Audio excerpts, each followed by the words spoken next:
Hello, everybody, and welcome back to another Storytime episode. This is the penultimate Storytime episode for our Star Wars tabletop RPG stuff. If you don't know anything about this, we basically are going to start a tabletop RPG series set in the Star Wars universe, and we have a Patreon that is supporting all that. You can check the link for any of the information with that. With that said, because this is the penultimate episode, we're getting ready to start talking about what the plans are for everything coming up, including the fact that after the last episode, when we play our final game, which unfortunately isn't today, is the day I'm uploading it, would normally be the day that we play our final episode in this, or final game in this episode. But we're not going to do that because one of our players is missing, and there's a lot of stuff that happened in the story I'm about to tell you. So we're kind of waiting for him. But once we're done with our current, episode is what we're calling it, before we go into episode 2 of our Star Wars story and start our series, we're going to take a little bit of a Star Wars break, which is simply because we've been playing this game since late January of 2016, and we're about to hit 2017, so playing it for an entire year, we're like, okay, a break is a good idea. And stuff that's in the works for that break is we're going to be doing a tabletop simulator series where we're just playing board games, and that's kind of a good introduction for people into this whole idea of tabletop games. And then on top of that, we're going to do a short one-off RPG series following a different system in a different world as kind of a palate cleanser. And that's going to be a series we're uploading onto the channel. And that will kind of be the first foray into this for a lot of you, which is going to be really fun and exciting because we're going to choose something way different than Star Wars, which will essentially, like I said, give the players and myself a palate cleanser going into like another year of this Star Wars stuff. So expect to hear more about that soon. We're not quite ready to reveal all that all of our plans are for that, but trust me when I say it's going to be freaking awesome, and we're all really looking forward to it. Now let's get into our story. So where we last left off, the players were on their final bounty. They had gone all the way back to Tatooine, where they originally started in our very first game, and they were assigned to taking out Timo the Hutt, their first pretty much job giver, the person who gave them their first mission ever.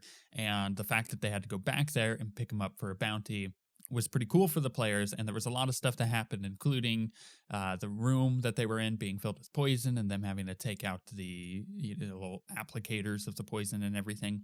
But they eventually did get through all of the trials associated with that and killed Timo the Hutt, taking his head because it was a kill bounty, not a dead or alive bounty. So they took his head, and that's where we jump back into the game. They tried to figure out what to do with Talon, the other bounty hunter here. They essentially just tied her up and took her with them to the spaceport. On their way to the spaceport, obviously they're carrying this head of this Hutt, which is just kind of like a big mound of flesh, really, but it is distinguishable. You could be like, that's the head of a Hutt. And of course, everybody here in the city knows, oh, that is Timo the Hutt. So people are like moving out of their way. Obviously, a changing of the guard is going to happen on the planet, but the players don't necessarily care too much about that. They just care that, something big has happened, and the city is recognizing that as they're walking through Mos Shuta. They do get to the docking bay where their ship is, and they debated a while, the players, whether or not to take Talon with them, but eventually they were like, she's knocked out. She has her own ship. There's really no way she's going to be able to catch us and take the bounty for herself. So they just left her there. But they do jump in their ship, and they take off back to Ord Mantell. They know that they have a huge payday ahead of them if they win this bounty, so they just go straight there. And on their way there, because it takes about a week and a half to travel from Tatooine to Ord Mantell, most of the Star Wars movies don't do a very good job of showing the passage of time through space travel. but it does take about a week and a half to go from Tatooine to Ord Mantell, which is kind of in the core worlds. So on that journey, Gideon, their ship AI, which we've kind of talked about here and there, but it is something that they found on their first adventure. And originally, Gideon was a character that I introduced into the story because they were all new players and I was a new GM. And the idea behind it was if they ever wanted to get a omniscient, guidance from something that is very understanding of the universe, which would be an AI that can kind of hack into most databases, that they would be able to ask that AI, which I called Gideon, which is a DC reference. They would be able to ask him for any like guidance, like, hey, what do you think we should do next? And I, as an omniscient voice, would be able to kind of guide them in the direction that I think they could go. That worked for a while, and then it slowly phased out. We stopped using Gideon as much. He became more of a background character, and the whole idea behind it just, it dissipated because they didn't need him anymore. It was a cool idea to begin with, but in the long run, it wasn't something that that stuck around. However, Gideon has been useful here and there, bringing the ship in when they need it and being able to fly it and stuff. So, as kind of a gift to the players for all this time putting up with him, and he never really got along with Alask, the pilot, anyway. So there was a couple of, like, character conflicts there. But as kind of a gift from this AI, the AI then shows them like, oh, where can each player improve? And they all got a little boost in some way or another, whether it be like a skill rank or whatnot. But it was just this cool moment where Gideon, on the way over back to Ord Mantell, when the players are wrapping this up, gives them a little boost, and they're like, they remember like, oh yeah, this guy was here to help us, and he has done so, even though Gideon is not necessarily an integral part of the story. He is just a part of the story. So it was just a reminder as the players to get that. But they do make it back to Ord Mantell. They instantly go to Vex's office with the head, which has been not frozen or anything. So it's been a dead kind of floppy head for about a week and a half on the ship. It's starting to stink at this point. They throw it down on the table. Vex and Caitlin, their huntsmasters, are just like a little astonished, a little disgusted, but mostly astonished. And suddenly the realization sets in that they won. They totally won, but now the process of having to go through the winning ceremony needs to be addressed, which is basically just a ceremonial thing that the players need to attend in order to get their winnings and in order to be addressed as the winners of the Great Hunt. It's very celebratory and something that is necessary in order for the players to kind of like push the story forward. So with that said, Vex tells the players that they'll be ready tomorrow because they have this stage and everything set up in the square in the business district of Ord Mantell from the last time they had to do this, which was the initiation into the finals.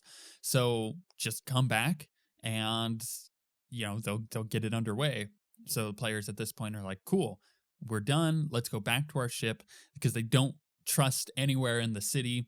Because you got to remember everything that's been happening with the murders and everything that they happen to see under the city with whatever's going on with whoever was infiltrating it. They don't trust whatever's going on in the city, and they know something big is about to happen. So they sleep on their ship where they feel the safest. They want to get their money and get out.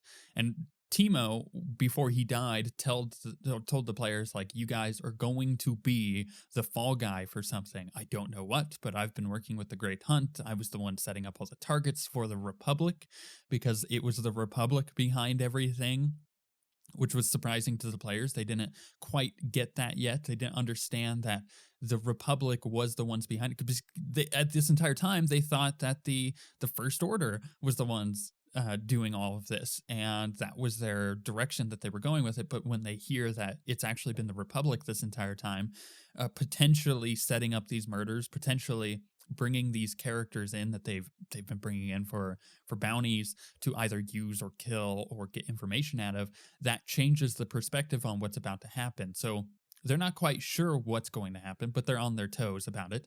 So with the equipped information of the Republic is behind everything, what the heck do we do? Well, let's just get our money and leave. They decide to sleep They dress up nicely, they go to the ceremony, and when they get there, they see the stage that they saw last time. They see Vex and Caitlin.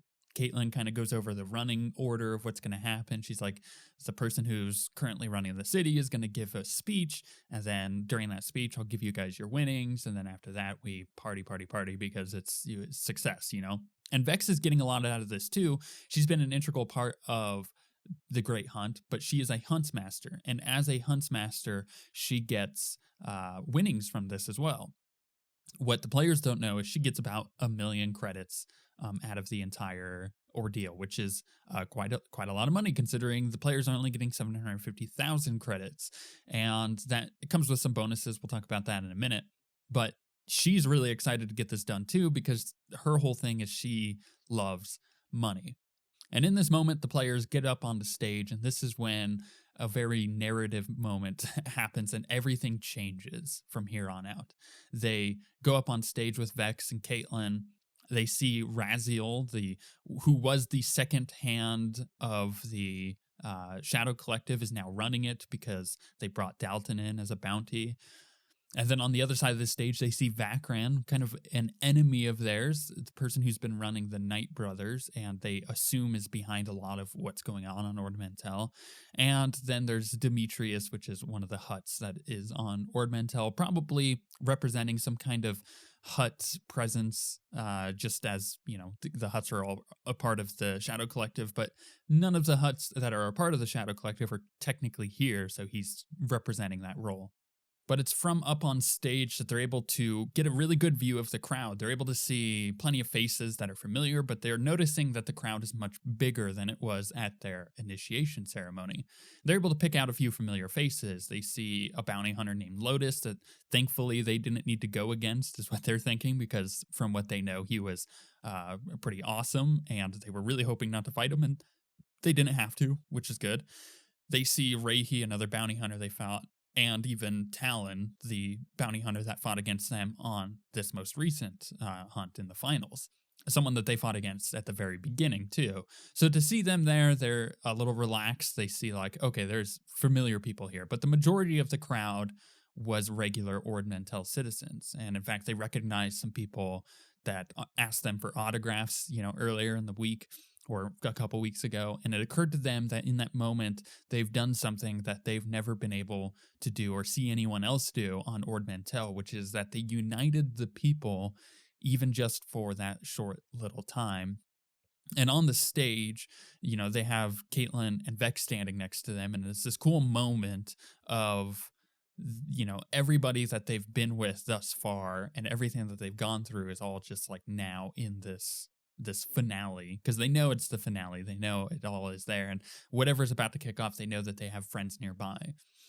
And then Raziel steps forward as like lights illuminate him from droids, and he's about to give his speech as the leader of Ord Mantell. And he says, you know, going on about how he is honored to be up there, and there's these fine gentlemen standing next to him that represented this planet. And he remembers when they first came, how they were just like a ragtag group of mercenaries looking for work. And eventually they joined the Great Hunt, and now they're in the limelight, and he wants people to understand that anyone on this planet as a citizen can rise to the top as long as they, you know, put their minds to it. And the crowd is cheering and everything. And during this time, as Raziel's going on about his speech, Vex goes and brings a trophy over to Gant, the, you know, bounty hunter of the group. And it's basically just a carved like skull trophy, where it looks kind of like ivory, and it looks like a crate dragon skull, which is the logo for the Mandalorians. It's fairly small, you know, it's about a foot tall, but she hands it to him. And then she also pulls out a data pad and pushes a few buttons, and then they all get pings on their data pads of an earnings transfer to their group account. And it's a transfer of 750,000 credits, which was the winnings for winning a Great Hunt. And then there was another 100,000 for going undefeated. And then there was another 100,000 on top of that, rewarded by the planet for like a, hey, thanks for advertising our planet as somewhere that people can go to, you know, rise to the top. So overall, they made 950,000 credits, which is a big deal. But when you think about they've been working at this since January for almost a year. You do want to reward your players for something that big. And in fact, I did, because I know that the players themselves, they kind of want a big reward out of this, and they're all looking at getting a new ship. So I gave them enough money to potentially get a really cool ship out of this. Then, Vex graciously bows to the crowd, looks at the guys and bows before them, and then quietly moves behind them because she doesn't want to be in the way of the crowd's view of these bounty hunters, the void ghosts that have made a name for themselves here. And she just kind of slinks into the background.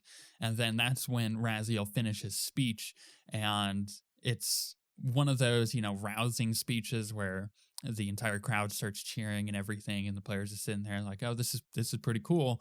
They're recognizing our achievement here. And it's at this point that I had the players make a perception check. Most of them succeeded, so they all see off in the distance, pretty far away, just a few small dots that fill the sky, and it's just small ships moving towards the city. It's nothing out of the ordinary, because they see this all the time, but it just appeared, suspicious to them because it's in their eye line as they're looking out over the crowd. They see it, these ships just coming towards the city. It's hard to make out what they are. And as they're looking at this, they hear a little small commotion over to the left side of the stage, opposite of them. And they see two men holding and dragging like a semi-conscious person up onto stage. And it takes a moment for people in the crowd to notice what's going on, and the crowd quickly silences, and they're just looking on with great intent. And in that moment, Raziel notices out of his peripheral vision, but by the time he does, the two men are already up on stage, and he can't react to it, but he does say, what is the meaning of this? And one of the men stops and looks at Raziel and looks to the crowd, and he pulls the head of the barely conscious person back, revealing Iva Vizsla, who was the leader of the Death Watch and who had recently gone missing. And the players assumed she was taken by these people who have been infiltrating the city. And her eye is swollen shut, and her nose is clearly broken and bloody. And the man yells, "We found Iva," who was presumed missing, in the office of Vakran. And they all point to, the two men point to the Night Brother leader who is standing behind them. And he looks like astonished. He's really surprised. And like a gasp just echoes throughout the crowd. And Vakran steps forward and he looks perplexed, and he just says that's impossible. This has to be a setup. And the crowd again starts erupting in a roar. And you got to remember, most of this crowd, while citizens, is also either a member of the Night Brothers or the Night Watch. And there's a feud between these two factions of the Shadow Collective. Both of them want power of the Shadow Collective, but both of them hate each other just from, past egregious acts that each other has done. So the fact that there are Night Brothers and Death Watch members in the crowd seeing this happen, a clear accusation of Vakran is the one who took Iva to begin with, there's something about to happen. And in fact, it does, because suddenly just chaos starts erupting, and it's all silenced in an instant by the sound of a blaster pistol. And the crowd starts to part slowly, and as they do, it reveals a Death Watch member holding a smoking blaster standing over the body of a Night Brother. And it takes a moment, but then suddenly everything just erupts into giant gang war. There's Death Watch members and Night Brothers shooting each other, and there's many just normal citizens trying to run for their lives. And in this moment, before the players had a chance to react, Alask feels a small pinch at his side, and he takes a sudden breath in, and because it startles him, but he finds himself unable to catch his breath. And in his ear, he hears a woman's voice say, "I'm sorry." And the rest of the party turns to see Vex pulling a dagger out of the side of Alask. And then she activates her rocket pack and just launches herself up onto the building behind them. And Caitlin, who is the furthest away from any of this going on, because she was still at the side of the players, sees it and shouts, "No, no, no, no." And she runs up and catches Alask falling to the ground.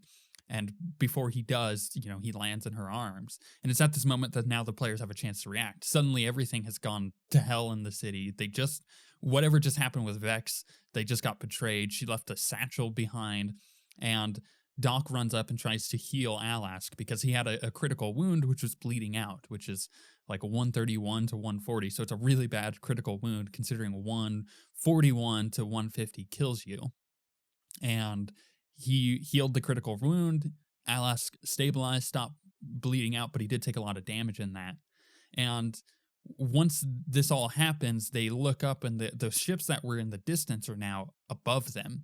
And there's small like assault landers landing in the city, and everybody in the crowd is now shooting at each other, but they seemingly just are not aware of what's about to happen as like these ramps open up and the players see stormtroopers start running out shooting at the people in the crowd, and TIE fighters start just whizzing over the city bombing things, and towers and buildings are starting to crumble around them, and they don't know what just happened, but they need to get out of here. That much is clear. They pick up Alaska and they start running out of the business district into the industry district of the city, because the city kind of wraps around in a like a spiral way. It wraps around up to the top, and they're on the outer part of the spiral, but they have to work their way all the way around the city to get to the spaceport to get to their ship.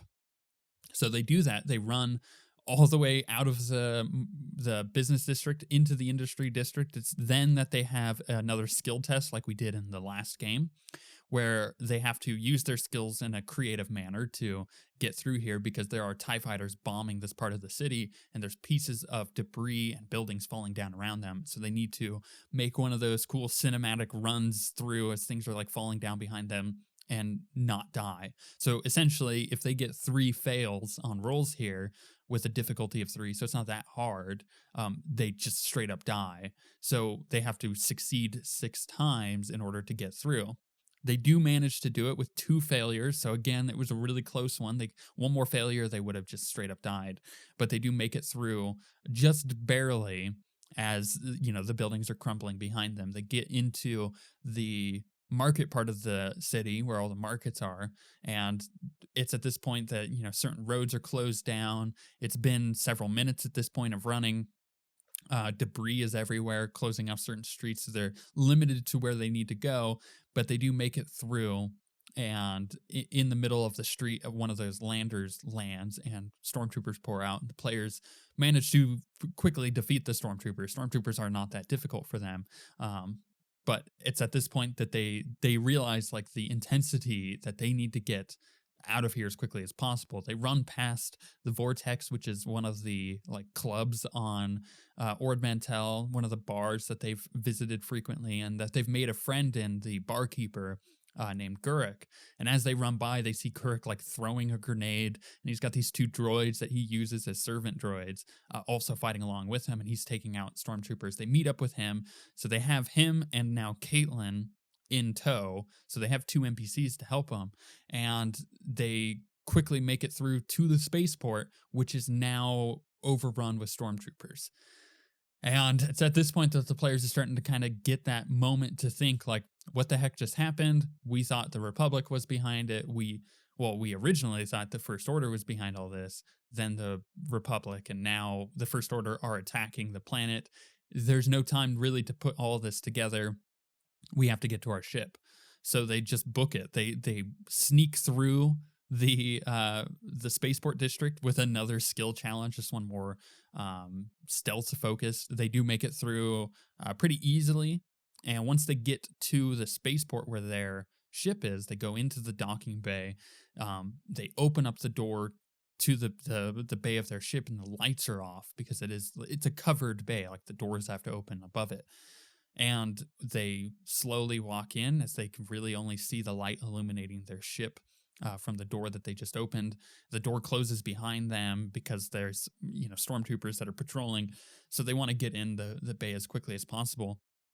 And as they do this, you know, the light fades, and there's a brief moment where the players are kind of like, do we go to our ship? What do we do? And then all of the emergency lights come in the bay, and the entire bay is illuminated with these red lights, and they see a section of stormtroopers. There's about 8 or 10 of them, and then one man in particular wearing a mask with a hood.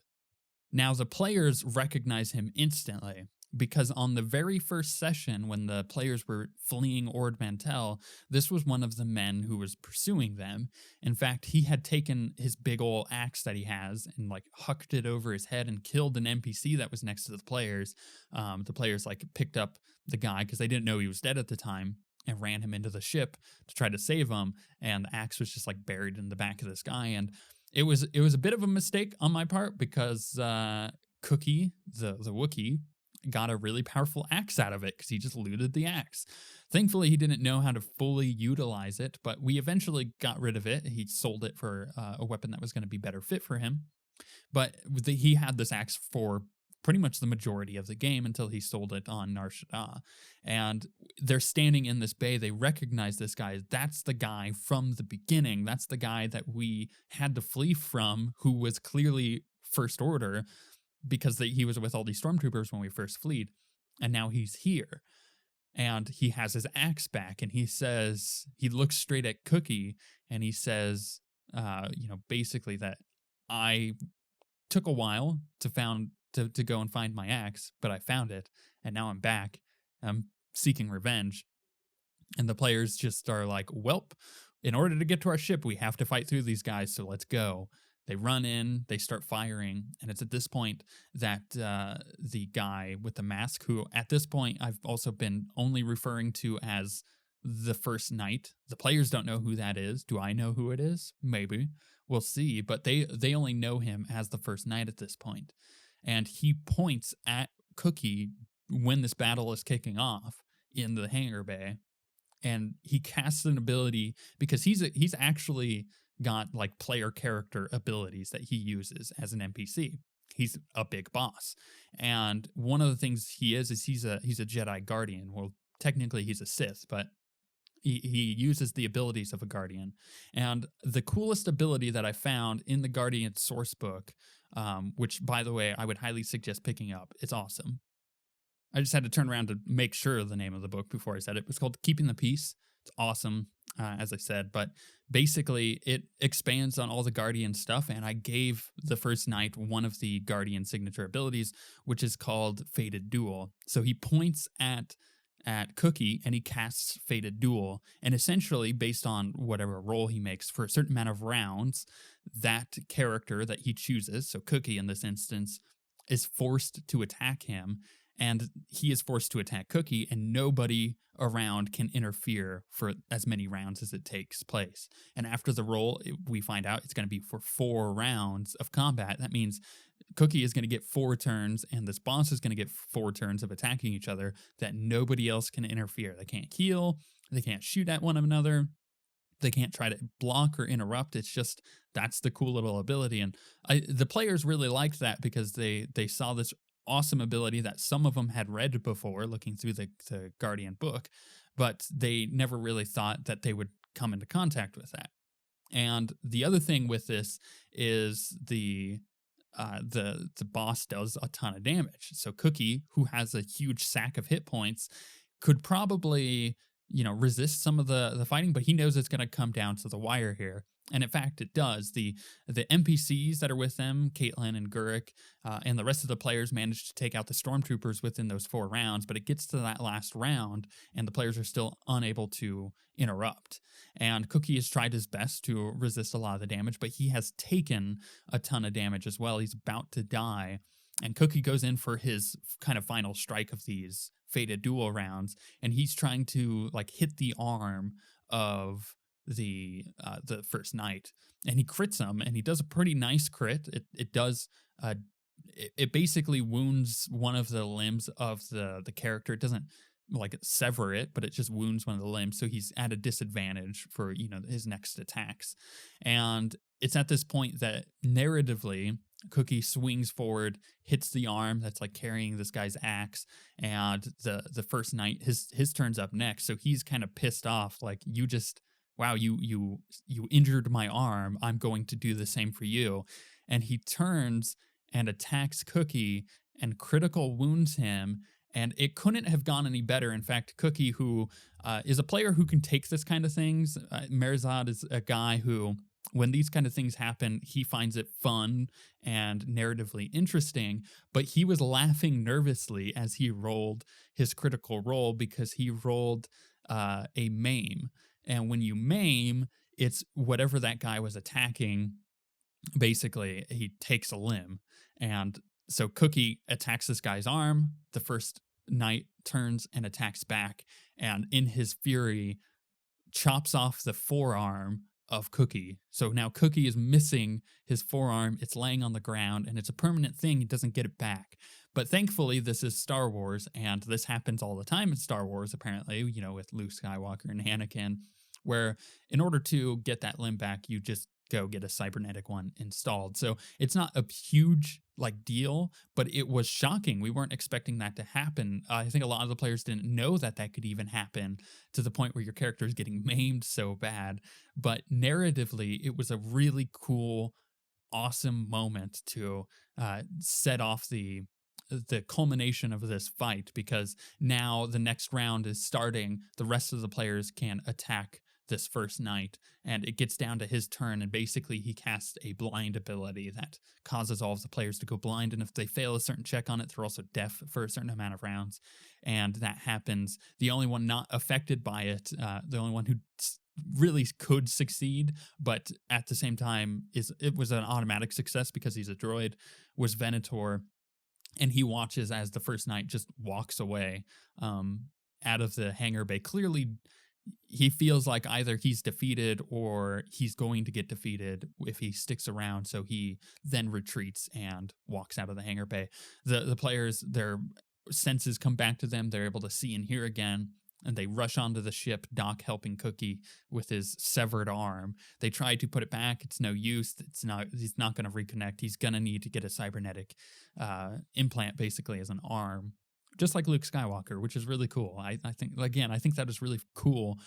It's disturbing in some ways, but it is a really cool story moment. And I think if it were any other player, they would have been really shocked by it. But I think Cookie in particular is a guy who can take that kind of thing, and he sees the cool out of it. He sees the Star Wars isms in it, and he sees the fact that he's going to get a cybernetic arm, and maybe that'll be cooler than having a real arm.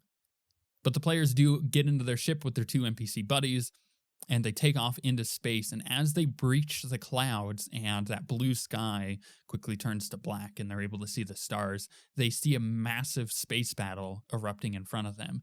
They have a Star Destroyer, which is something they have seen in person at the beginning of the game when we first started and they were fleeing Tatooine.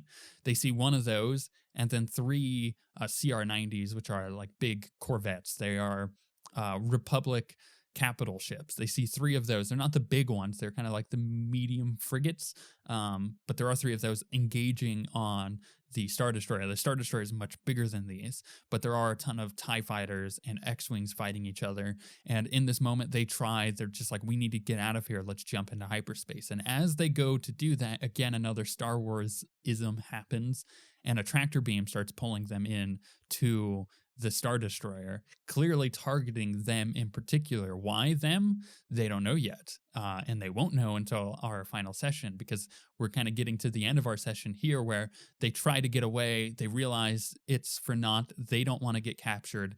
And Gideon on the ship says, you guys need to get to the escape pods. So they do. They after a minute of kind of thinking about it, me obviously giving them a minute to think about it because it's a big decision, they go and get in the couple starfighters they have in their ship, because they got a docking bay installed. They have like an X-Wing and it's not a good X-Wing, but it is an X-Wing. They have an X-Wing and a snow speeder. They jump in them. The snow speeder isn't necessarily meant for space, but it does have enough life support on it to support about an hour. So they get in those, they fly those out. That's 3 people taken care of, but then they still have the rest of the party. They all get into a escape pod, and they launch out of their ship. And right before they did, Venator helped Gideon set up a self-destruct. So as they fire off into space, trying to get to these capital ships that are either Republic or Resistance, they don't know. They just know that they're fighting the people who are trying to kill them. They launch off towards these capital ships, and their ship, the Halcyon, the Millennium Falcon wannabe, in many ways, floats gently into the Star Destroyer, and then the self-destruct happens, blows up in the docking bay, or one of the docking bays of this Star Destroyer.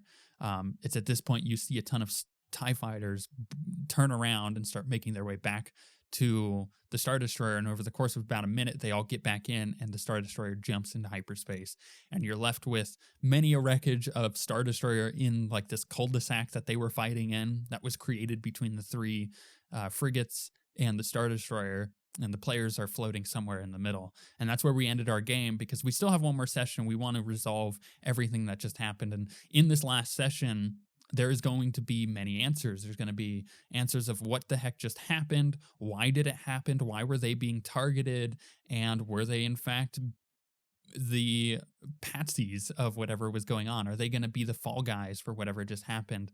So it's really interesting. I can't wait to tell you guys like the narrative stuff that's about to happen. I can't wait to see what's going to happen with Cookie and getting a cybernetic arm, and that will wrap up our story, and we'll go into our next chapter, our next episode, with a new name. This one has been called Shadow of the Empire, but the next one has its own unique name. And again, I can't wait to tell you guys that story as it happens. If you've been a Patreon user and you've been supporting us on Patreon, then some of you have been able to join us in on those games and listen in and sit in and be in on the game as it's happening in Roll20, and that has been really cool for a lot of people, and the feedback we've gotten has been good on that. But if you want to sit around for the last session, you can totally do that. You can see where the game is going.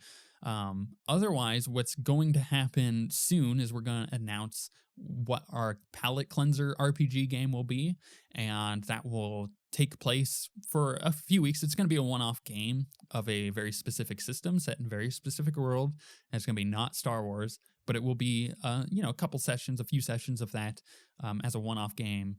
And then we'll go back into Star Wars after that, launching our official series. And in between now and then, there will be some tabletop simulator stuff going on too. So look forward to that. If you have any questions, let me know in the comments below. I would love to basically get as many people in on watching the tabletop series, the tabletop simulator series, to kind of get you prepped and ready for the next little one-off RPG series, to get people kind of warmed up to the idea of jumping into a long-term Star Wars tabletop RPG. Yeah, it's gonna be really fun.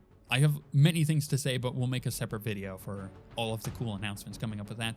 And with that being said, we shall see you guys next time.